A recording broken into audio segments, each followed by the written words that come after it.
There is a Solution for That is sponsored by VARC Solutions.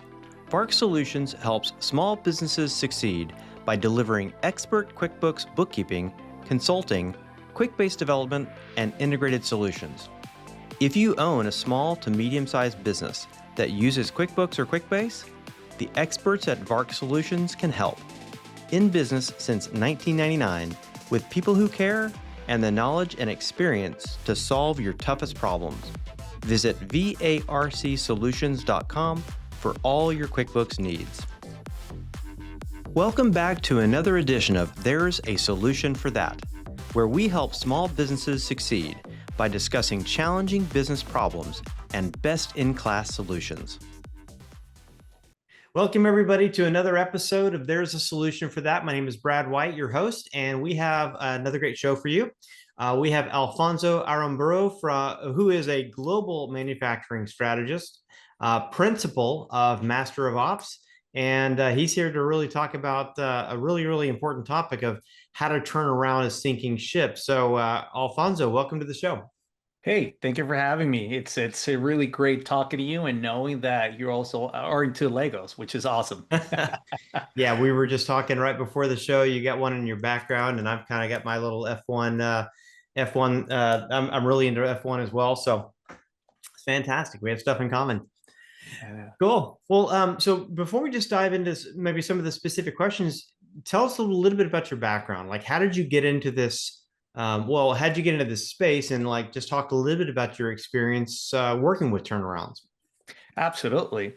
So I've spent a little over 17 years leading manufacturing operations and also turnarounds, which I stumbled upon, starting from being a plant engineer, some manufacturing engineer, continuous improvement, all the way up to VP of operations and now fractional COO. Really, the way that I stumbled upon turnarounds was I was drawn into big challenges, right? I really would feel the energy that it takes, and it would be reinvigorating every time that I would tackle these challenges. Yep. And so it just really happened, right? I just remember talking to in fact, VP of operations that then became a CEO, a COO. That they had a couple of business units that they were not working that well, and they were looking for somebody with my background back then in change management, continuous improvement, and so that sounded appealing. That then, after I completed it, obviously after trials and tribulations, I then moved on to my next one, and I didn't even know it was a thing, right? I mean, back then I was just excited that it was a challenge and that it was something that I could, I don't know, I felt excited about. And so after a couple of turnarounds, I came about some information that that was actually a thing, right? Yeah. Yeah. So that was really interesting for me to find that, in fact, years later. And so little by little, I just kind of really build and fine tune the method that which is what it is now, which is today Master of Ops, which is all about how do we go from a challenge and gaps to good, whatever desirable results.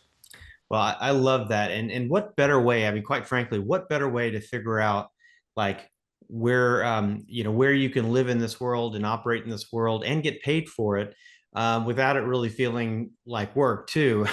You're doing it and doing it and doing it, and you find out one day you're actually doing it. Yeah. This thing called change management or turnarounds. I think it's fantastic. Yeah, it's funny because I would actually sometimes ask myself why it is that I almost always get myself into all this like almost impossible challenges, right? And Mhm. I got many stories, which I'll probably share one of those later on.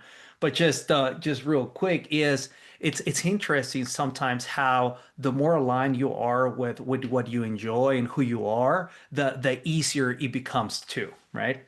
Yeah, absolutely. Well, I mean, go ahead and tell us one of those stories. I mean, because quite frankly, that's how people relate. I think in a lot of ways to not only backgrounds and experiences, but when they can kind of see themselves in a story that you share, I think that's where some of the light bulbs go on. So yeah, go ahead and tell us, an example of one of the stories. Absolutely. So the owner in this case brought me into they were a custom manufacturer.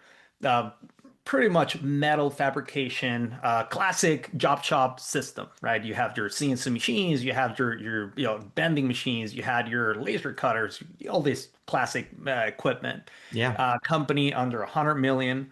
The backlog was pretty good, and for those, I mean, for those of you within the metal fab world or manufacturing world, you know that having a backlog, it's for the most part good, but you don't want to have too much of a backlog on promise dates that are getting closer closer to your delivery date without you actually being able to fulfill, right? Right. Yeah. Um, Now, the company had great reputation, but then internally it was, let's say, far from ideal operation. So one of the things that they had was the on-time delivery that was not, it was below 50%. And as you know, with a healthy backlog and below 50%, the chances that you could actually fulfill the order were not great. Right. Over time was, I mean, they were able to from time to time fulfill some of the most important or critical orders with a lot of overtime. And Hmm. so the CEO at that point, it was feeling like the business was running him in a way, right? Right. Right. Because it's one of these classic stories that they have a lot of tribal knowledge. They have a lot of fires that they need to be putting off, and so even though they're trying to get at that, it's just like just a cycle, right? Like a never-ending cycle. Is that well, we don't want to utilize overtime, but at the same time, overtime it's what's helping us, right, to fulfill the most critical orders. Some of them with liquidated damages. Mm. So the first month, I walk in there. I looked at the baseline and a few KPIs, a few indicators or numbers, and so in addition to that, so I look at the numbers, look at the dashboards, whatever data they had, and I start walking the floor, right? Right. So I discovered that one of the major bottlenecks that they have was really everything that was flooding downstream. So Hmm. it was, call it a visual process mapping. And so the way that they had their process is a lot of the critical parts were in people's heads, right? Hmm. So that planner knew, right? Knew how long it would take something to be completed, Right. but was not talking to the production manager or the people that were involved in actually producing the parts. And so they Hmm. were saying, well, this is how long it takes me. And then the planner was saying, well, it shouldn't take you longer than this. And so there were a lot of, say, miscommunication and Right. mismanagement of expectations Yeah. or misalignment Yeah. expectations. Yeah. So I did three things there. The first thing was the made everything visual, basically visual management by doing a scheduling board, right? Or Yeah. something where multiple people would have access and would agree on, okay, this is how long it takes me as long as this happens, right? As long as I have material in place, as long as I have X, Y, and Z, right? Yep. And so that includes material, that includes inventory, that includes everything. But of course, the more that you are in tune with your operation, the more everything needs to be tied together right at that point. Right. And as you're timing your processes and you coordinate everything, you're gonna find some of these or more bottlenecks. And that's what we found, right? Okay, sure. Now we know, now we agreed that this is how long it should take, but then we found out that we're a myriad of different problems that were not even production related problems, right? Right. Those Right. were around safety, those were around quality. I mean, quality was not talking to production. Quality was like, well, they should know better. I mean, they've been doing this for so many years. They know that this is a problem. And production was like, well, this is not a problem. What are you talking about? We've been doing this for the longest, right? Right. Right. And then safety is like, well, you can't operate the machine without the guard. And then the operator is like, well, the guard has never been there. And then if I don't do this, then I can't bend it correctly. So you have all this spiral of so many things going on, so many constraints. Everybody Yeah. was like putting challenges to each other, right? So within about 90 days, our on-time delivery jump, oh, just crazily, jump about 20 to 30%. And I say 20 to 30, I know it's a 10% range and might seem like a lot, but it was really within 90 days the operation was not entirely stabilized, right? Yeah, So there sure. were some months that was like 20%, 25, and then dropped to 2, 3 points, and then went up, and it was a little bit of that, right? Right. But then the good thing is that the customer escalations, which is customers not happy on NPS score, almost disappeared, right? Yeah. So, Yeah, because which is what you wanted. yeah, because what are they going to complain about? It wasn't on time. It was the wrong thing. It didn't work. I mean, those are the basics, right? Yeah, yeah, yeah, Yeah. yeah, exactly. And so over the next year, we did a few more Kaizens or continuous improvement projects Yep. just to improve not only on producing the parts, but also what we call order to cash Hmm. process. Yep. And so how we're quoting, how we're pricing, how we're getting the information. And that, believe it or not, and well, most, I mean, since you're familiar with this, obviously you'll be it'll resonate with you that we increase capacity by focusing in areas that were non-production related, which is mind-blowing, right? Right. Yeah. So we grew EBITDA. Why? Because now all of a sudden everybody was speaking the language, Hmm. including financing, including the controller, Yeah. right? So Yeah. the way that we were calling customers, the way that we were actually scheduling our trucks, right, for either pickups or deliveries and whatever, right, whatever that was part of the process. And Yeah. so the beauty of that, it just, I mean, Brad, it was not only about the numbers, right? The beauty, and just to wrap it up, it Yeah. was really about the feeling, right? So when you have the team feeling like they're winning, right? Yeah. Yeah. You create this momentum. And now all of a sudden, yeah, sure, your numbers continues to grow exponentially, right? But that's not really the biggest takeaway. It's really the fact that people start feeling that whatever is that you say and do will happen.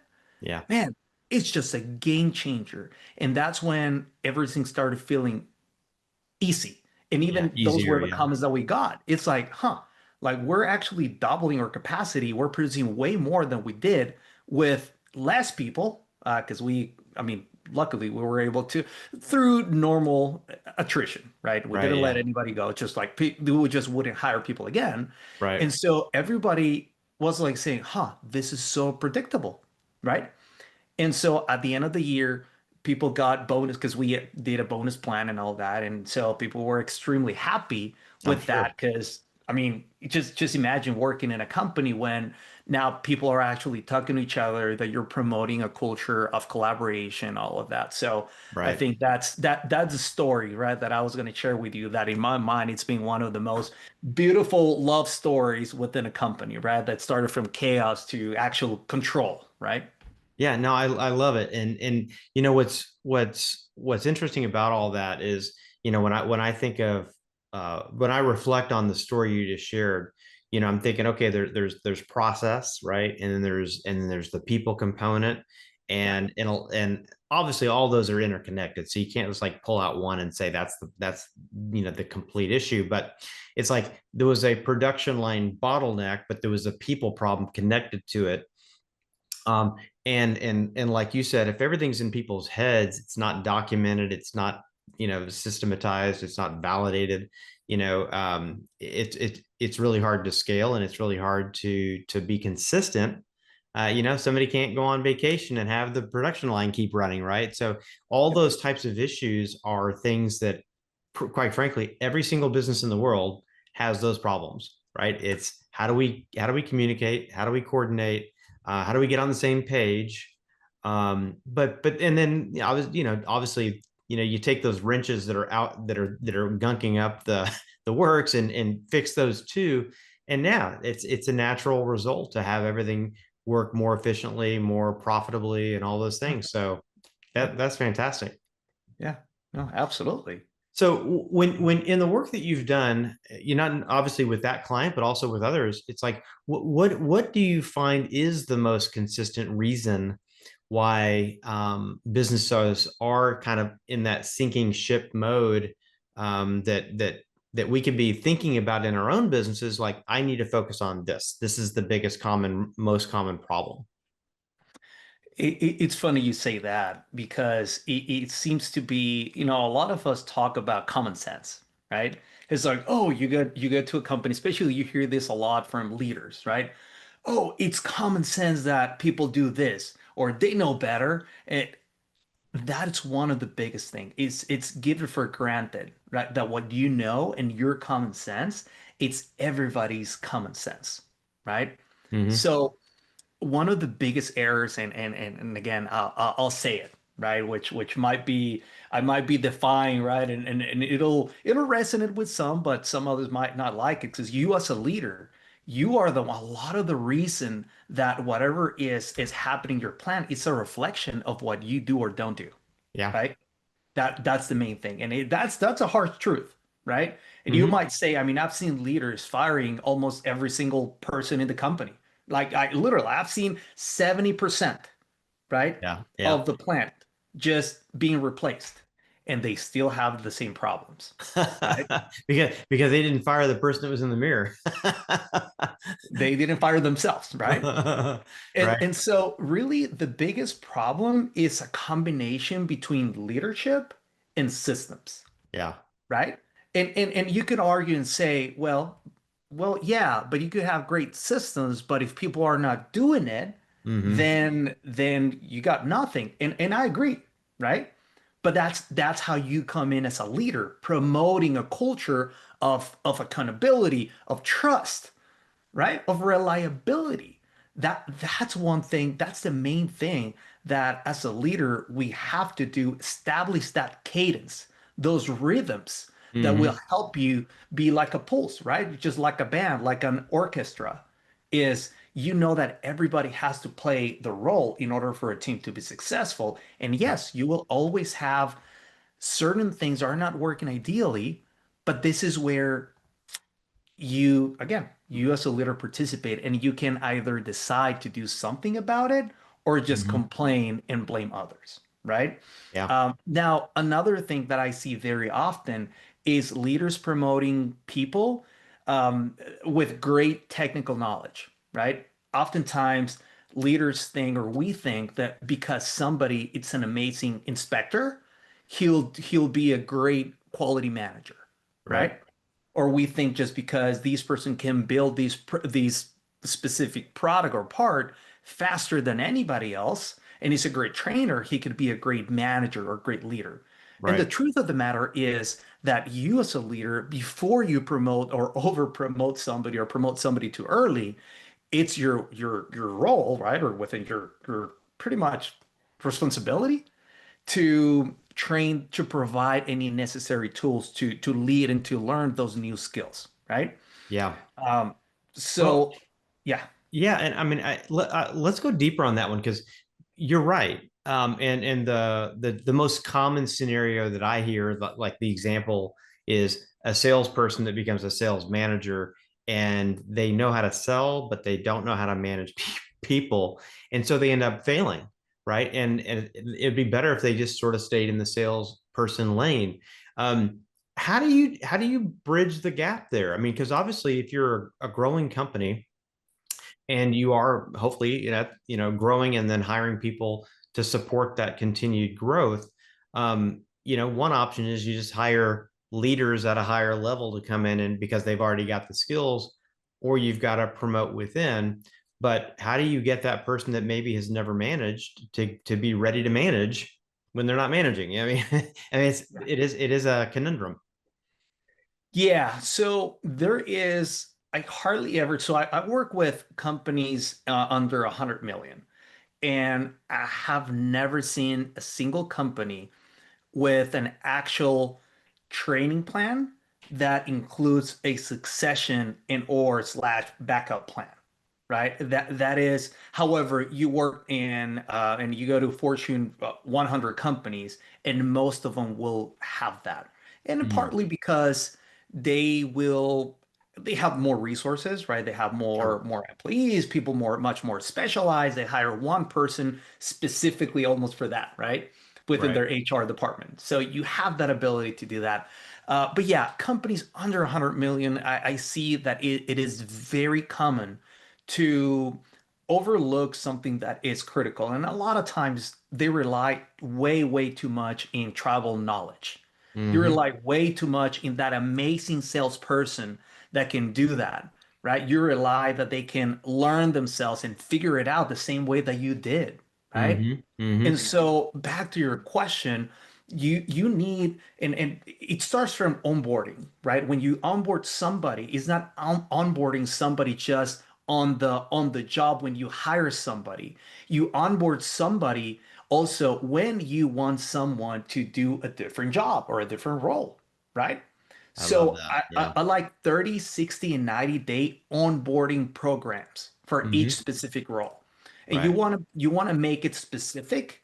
You want to make it almost smart, right? You want to be able to track it. You want to track Yeah. that performance, and not because you want them to just oversee everything that they're doing. No, because you want to support them, because you want to be able to provide and to identify any gaps within that period, so that you're very timely in your reaction, so that Yeah. again, the moment that they're stumbling, you don't lose as a team, right? Yeah. You're able to fill those gaps in, whether that is leadership, whether that is even within technical roles. Let's even within engineering. I've seen a lot of engineering managers lacking a lot of process improvement skills, Yeah. right? And so Right. you have these convoluted processes within engineering that is not getting a good ROI on the company as a whole, right? Right. Or that is delaying a lot of things. So, but that is responsibility again. Whoever is leading that engineering manager is, hey, within your plan, onboarding plan, Yeah. 30, 60, 90 day made during within the first, say, 60 days, you identify that as a gap, Yep. then it is up to you to address that and help your manager or your leader see that. Well, I've said this before on the podcast, but what I think what you just said is kind of profound in that it's true, but nobody's doing it. Nobody's paying attention to it, and maybe it's because we're just too busy. We're all running around trying to do work as fast as we can, and we don't have time to think about and do things systematically. But what you said about onboarding people to the next role is brilliant, quite frankly. So again, I'm just going to unpack that kind of like I have to process sometimes my own thinking about that stuff. So like if I've got like in our world, we do QuickBooks bookkeeping in consulting, but let's say I've got a QuickBooks bookkeeper that we want to turn into a QuickBooks bookkeeping manager. Okay, well, just because they were good at bookkeeping doesn't mean they're going to be a good manager of people, right? So that's one thing we just have to recognize. I'm just thinking like defining before that transition happens, before that promotion happens, what are those requirements of that position, right? Do they have the skills and capabilities to do those things? And if we haven't even asked that question, that would probably be the first step is, do they have the skills that are required for that next step? But then building a plan that 30, 60, 90 days, hey, the first 30 days, I need you to master this one thing, right? Yep. Maybe it's measuring the KPIs and maybe it doesn't have anything to do with people management. It's just like, let's monitor the KPIs. But then next month is, some team building component. The next month is doing this. But I think the key is having a plan, like you said, having a plan, setting them up for success, right? Not just, hey, here's your promotion, here's the pay increase. Good luck. Let me know if you have any problems, Figure right? it out. Right. So being thoughtful about that, I think is the biggest thing. And obviously it doesn't have to do just with, hey, I'm technical and now I'm going to become a manager. It can really be any type of role, to your point, where they're doing something on a day-to-day basis, but then this next thing that they're doing different things, right? I always talk about like, if you want to grow in an organization, you've got to delegate everything you possibly can to other people so that you can take on this next thing. No. But what is that next thing? And am I skilled and trained, or do I have the time and experience to be able to do that? So no, I think what you said is again very profound in that it is common sense, but nobody's doing it. So, if you're listening to this show and you've had problems like this, it's like step one, pause, pause, pause for a second while you're in the middle of doing these promotions and think about what we just talked about. So, I mean, I think it's brilliant. Yeah, I mean, just I can give you like a 60-second story Yeah. about that. Yeah. Go ahead. So, Love it. I we implemented this program right at there was a manufacturer about 7 million or so in revenue, and so they were looking to again to scale, right? And so what we did is we implemented these onboarding program and we found a lot of gaps, right? So we then brought on board a consultant that would help a couple of people, right, in training, specifically in quality and production. So it would help us with specific things, right, without getting into much into detail. So Yeah. we were able to fill a lot of training gaps. Sorry, I said production. I meant HR, right? Mhm. So HR consultant. So yeah, we were able to build a strong training program, and then all of a sudden, people could pick it up and understand a our product, which seemed to be extremely complex, within the first 30 days.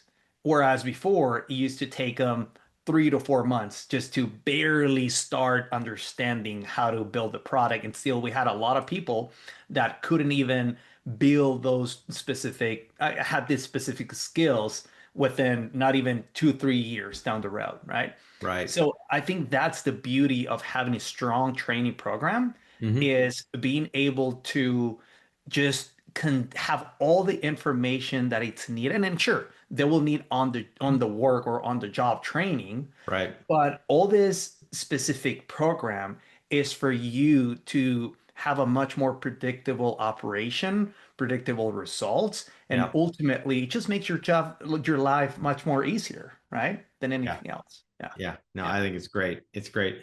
I want to ask you a follow-up question on and it may be a deeper dive on the training that you just mentioned, but it may not be. So, take it wherever it goes. So what you've mentioned a few times tribal knowledge, right? Mhm. It's in somebody's head, um, and that's a problem, if you want to scale. So this could be a tool question, or it could be a process question, or it could be a little bit of both. But if you've got a company and everything is in people's heads, what is that process that you steer or guide a company through to get it out of the heads and into something that is predictable, repeatable? Is it just implementing a really, really good documentation tool? Is it a software program, or is there a process involved? Just kind of talk a little bit about that. Sure. Sure. No, absolutely. I think this question is gold because this is one of the biggest problems our industry has is so much knowledge resides on people's head. And then when people retire, then they're in trouble, right? Hmm. Or they lose business, they lose revenue, they lose something. So Right.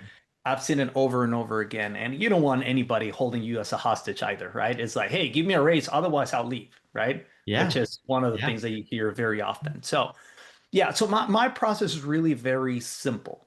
Is I don't want somebody to it's like I learned this years ago. You don't want to whenever I was doing time studies, I never wanted to tell somebody I'm gonna take times, so rush, right? Or even if I would tell somebody, oh, I'll be taking I doing time studies, let's do this, right? And so I take a similar approach to tribal knowledge, is I don't want them to do things differently than what they're doing, right? Because Mm. it is very common that when you ask somebody to walk you through the process, they will provide how they're thinking that something should happen, Right. right? So I am always extremely clear is, hey, don't give me the shoot version. Give me the exactly the way, whether it's good or bad or wrong, or you think it's wrong, Right. just do whatever you do. And Hmm. during that process, it's not you find that all the gaps in the process are going to start making sense as to why it is that we're doing. So starting with registering or recording tribal knowledge, it starts as, yes, understanding them, But as you're understanding, then it gives you tools to improve your processes, right? Right. And Right. so it is up to you at that point to either decide to work on those or to record that. Now, that's the first step, right? It's Hmm. not sticking to the ideal process, but sticking to whatever it is that they do and how they do it, right? And Right. then you ask the whys, 5 whys, or ADs or whatever method to get to root causes. But Right. anyways, sticking to tribal knowledge, step number one. Then step number two, then you want to choose a method that works with whatever the nature of the work is. Example is, if you have an office worker, right? What you're gonna do is in the ideal way is you don't want somebody just to say, okay, step number one and typing all day. That's the worst thing you could do because you'll always miss things. So what I want to do is record their screens as they're working, Mm. right? You don't Yeah. do anything extra. You just simply do that, right? It would be even better if they could talk, if they could narrate that as they're Yeah. working Yeah. on a separate day. That'd be even better, right? And there are many tools. I mean, there you got Loom, you got Zoom, you got a number of different tools that you can show with video. You don't even have to do, like I said, anything extra, right? Now, if Yeah. you have somebody on the floor, then you could do either have you can have a camera, you can have somebody recording, you can have a GoPro, right? Just a body cam. You can have a number of different things that we've done that Right. helps as well. Or what you could do too is you could have your lead person or the person that actually does the job walking or training somebody else. And the new person is writing everything down, Right. right? And so at the end, your lead person will confirm that is exactly how it gets done. And a lot of times you'll be surprised because a lot of times after they're doing it, you will audit it and you will realize that they oftentimes it's not the same, Right. right? So you want to cross-reference it and say, okay, what is it? And agree to the one version, right? That you want that process done and that it Yeah. works. And Yeah. so as you see, it's not just a straight path, right? It Yeah. never is when you're recording tribal knowledge. It is much more, it goes, if you want to do it right, and if you want to do a really solid, strong training plan, you got to go deeper, right? Hmm. As to why are people doing whatever it is that they're doing, Right. and do everybody agree? Because when you have say 10 people in your company doing the same process, but everybody has this specific type of knowledge and everybody does it a different way, that's a lot of times why you are either more or less efficient, right? In a Yeah. company or consistent or inconsistent, right? Yeah. So you want to that's the second thing. And obviously the third thing is it's not going to help you if you record something and you have just a binder in the corner. Yeah. That I was gonna never, ask yeah, about yeah, that. that never ever helps. What you do is, depending on their role, is you wanna ask people, you wanna see how they operate, how they work, what's natural to them to refer back to information, right? I've Right. found that with certain teams, the best way is not even a whole video, even though they recorded that. Sometimes they just need one, two, three, four steps, right? Yeah. In some other operations, I've seen to where, yeah, they need to have the computer or the screen right in front of them and have almost a few slides and go step by step, right? In Hmm. some other cases, they want to have modular, um, say, programs or instructions. Right. So for that, and very specifically, I have three different ways. So one is, or different tools. Mm. One could be SOPs. The other one could be work instructions, and the other one is visual aids. Whichever helps. I mean, sometimes I've even had go no go. I call them go no go cheats, which is this one passes, this one doesn't. So Right. I think you gotta find what works for your team, for the size of your company, Yeah. for the structure that you have, and what is easy for them to access and refer back to. That's gonna be there is no one size fits all for tribal knowledge, either Yeah. recording or even implementing I would say a tribal knowledge mitigation program. I love it. I love it. I mean, there's so many thoughts that are going through my head, just like examples that I've, experienced in our company that mimic a lot of the kind of things that you're talking about. just this last week, I was showing somebody on my team how to do something where they were doing the process, right? But then when they ran into a problem, they're like, "Hey, Brad, can you show me this again?" And when I showed them, they're like, "Well, that's not what this that's not what it says to do. That's not how I was taught to do this." Yeah. But I'm like, well, I mean, I wasn't looking at the manual. I had that tribal knowledge and I can just go do it, Classic. right? But I'm doing it like the super fast way, not the easy to train somebody how to do it way, Yeah. that kind of thing.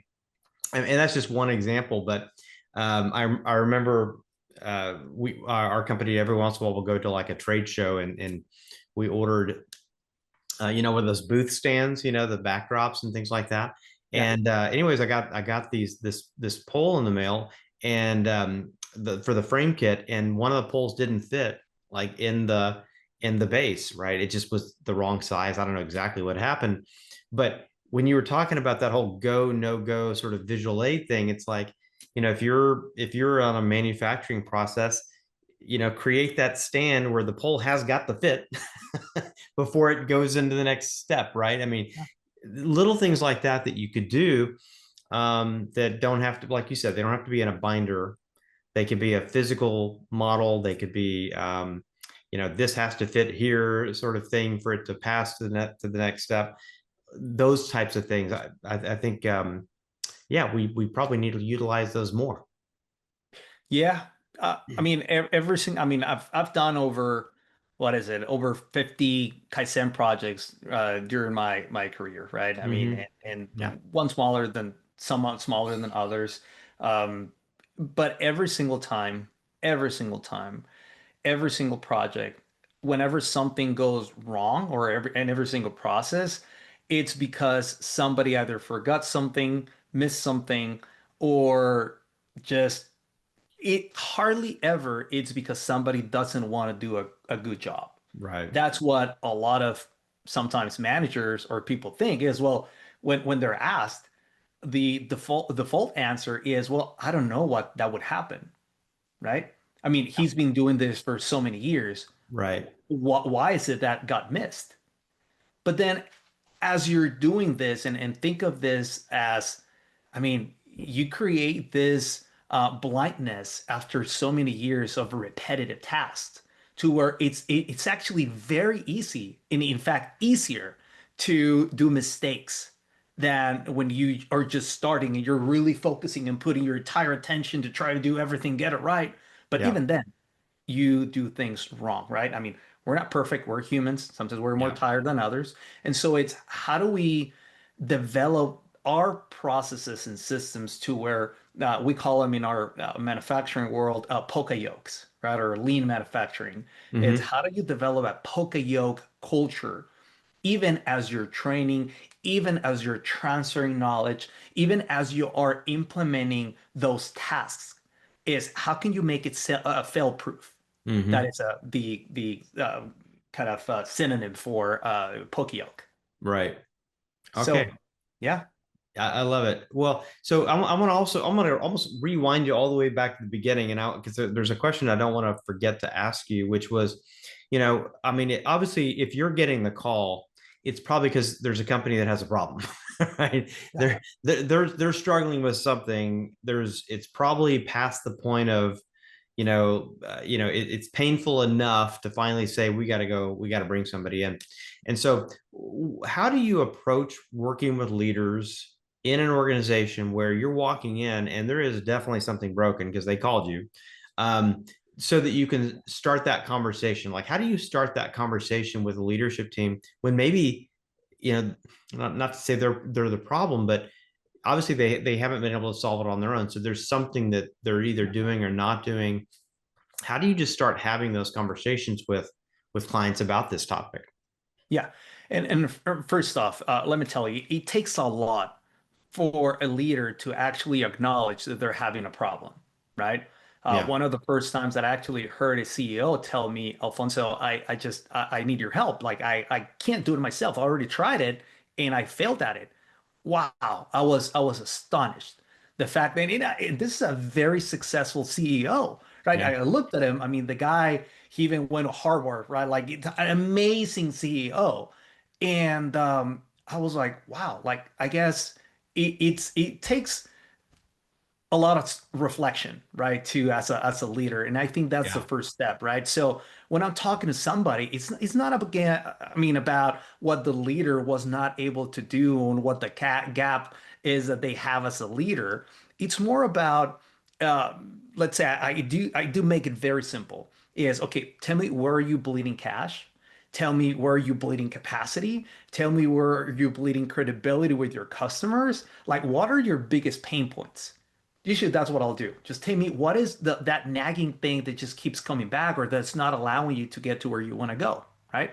It's as simple as that. And depending on what the biggest even symptom is, that's where I try to get onto the root causes. So I do, and it takes me, I mean, sometimes it's quicker than some other times, depending on how many symptoms there are in the company or how many problems there are. Um, I call this an audit basically. So I walk the floor, I look at everything, I look at the numbers, look at the P&L, what are the metrics that they have. Typically, I look at on-time delivery, lead time, scrap, labor productivity, labor utilization. I look at throughput. How does the revenue compare with the profit? Is that in tune? What are the variable costs that they have? Do they make sense with what they're producing? Sometimes I look at contribution margin. I look at all of the KPIs just to get a really good picture about the business, right? Right. Yeah. And then I compare that against the floor. I see, okay, what's happening on the floor makes sense with the numbers. A lot of times I see 100% on first pass yield, and then I see a lot of errors going on the floor, Hmm. right? And then I start by asking the questions, okay, why is it, right? Right. Why is it that I'm seeing 100% productivity, yet I see a lot of delays, right? Right. And why is it that our labor utilization is 90% when I am seeing that people are not even clocking in to jobs, right? So on MES system, for those that use those MES systems, or even some ERP systems have that functionality as well. Yeah. Yeah. So from there, okay, I analyze, I step back, right? I observe, and then after assessing everything, right? Numbers, people, culture, I do some informal surveys, and I at that point I have a really good picture, and so I do a what I call a 30, 60, or 90 day stabilization or a plan Hmm. that I do in conjunction with the leaders, right, and the people in the company, and then we establish a roadmap, right? So I'm big on lowest effort, biggest payoff. So Right. we go after the obvious bottlenecks. So what are the low hanging fruits, right, that will create that momentum? Because that's the first thing that you need. You need people to believe in what you're doing, especially if it's a company Yeah. that is used to not winning, right? Or Hmm. people, a lot of the comments that I get from people is like, okay, I guess we're gonna make another change, right? Well, it always goes back to the same. Right. Right. This one is classic. And Yeah. so I try to first, like I said, build that momentum. People actually believe in what we're doing, get that buy-in. And Right. then we just simplify everything that we do, right? We simplify the planning. We create a basic daily, weekly cadence or rhythm, as I mentioned before.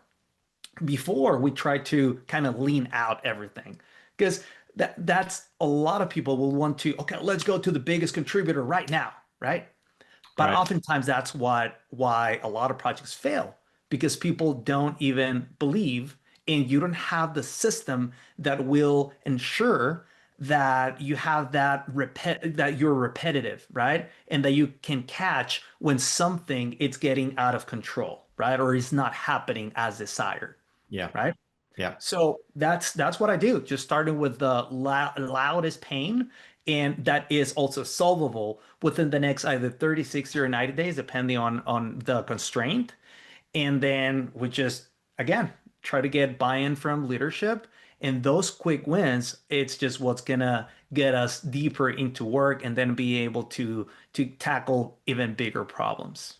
Okay. This is again, this has been great, and I really just appreciate your insights. One of the things, just as we kind of start wrapping up, is just an acknowledgement that I think in every business, whether we're a leader, whether we're a manager, whether we're on the front line, working out in the field, or in the warehouse, wherever you happen to be working, it's really hard to step out of that role that you're in and look at things from a different perspective to see what you're not seeing, right? I mean, there's a whole bunch of analogies or phrases to say that same thing, but that's the point, right? Is like, if I'm doing the work, it's hard to see that, see what I'm not doing in the work, right? Or the things that I should be doing. And so I really appreciate your perspective, because you're the kind of person that can come in with that curiosity, right? And quite frankly, the time Yeah, to too. look at what's happening and Yeah. take the time to figure out, like, what are you doing, and what happens next, and what happens next. And if nobody is looking at that stuff with fresh eyes and walking through that process because they're too busy, there's not enough time, there's all those types of excuses, yeah, it's just going to continue to be a problem. Yep. So again, I just really appreciate the fact that you're that kind of person that can come in, do that type of third party, fresh eyes, and help people to do that. So again, thank you so much for being on the show. If somebody out there right now listening to this show is in a decline, they're struggling with their throughput, they're struggling with too many errors, they're struggling with any other problem that might be a bandwidth pipeline bottleneck type of problem, how do they get a hold of you to maybe talk about you helping? Well, I'm always happy to respond to emails. Alfonso at masterofops.com, ops short for operations. And also on LinkedIn. I mean, I'm pretty active there. So I'm always responding messages. So I'm more than happy to get in touch. I mean, even if for those that want to implement this themselves, I'm really happy to give pointers as well and provide my perspective. This is something that I do pretty often. I get a whole, I mean, some PE companies or family offices sometimes they kind of call me just to go over certain questions, right? Due diligence and whatnot. And I'm Right. always happy to help. Awesome. Well, thank you, Alfonso. I really appreciate your time. Thanks for being on the show. And again, I think I've learned, as always, I learned some things from every guest that we have on our show. So thank you. Yeah, one other thing. I mean, there is a Yeah. resource that I do have available for anybody. They could go to my profile, and there is a free assessment that I have there that you could see where you're at as a company and what are the areas that you could focus as compared to others, right? I think this is a tool that some companies actually charge for, and I decided to do it just to again to provide a great insight for smaller and medium-sized businesses, right? There's also the book that I released this year, Leading Clarity with Chaos, that I believe it's a great tool and that has helped some CEOs as well to navigate through all these operational challenges. So, anyways, resources available. You can go to the website masterofops.com, and I got a bunch of different free resources as well. Okay. I love it. So master of opsops.com. Yes. And so the book is there, the profile's there, the assessment's there. Yes. Okay, Yeah. fantastic. So masterofops.com. Thanks again for being on the show. And for those of you that are here listening and learning at the same time, I hope this was really helpful to you. If you know somebody that's struggling in a business, whether it's a metal fabrication shop or any other thing in between, yeah, give Alfonso a call and look him up. And obviously, if you need to reach him and you can't figure out where to get him, you can always reach out to us, and we'll make sure and put you in touch. So again, thanks for watching and listening to the show, and we'll see you again next week. There is a Solution for That is produced by VARK Solutions. This episode was produced by Ashley White and Aaron Riley. You can subscribe to this podcast on Apple Podcasts or Spotify. Watch the video version on youtube.com/theresaSolutionforThat, or visit varcsolutions.com/podcast, where you'll find our entire podcast archive, as well as show notes, links to solution providers, and complete transcripts of every episode. If you love the podcast, please leave a review with your comments.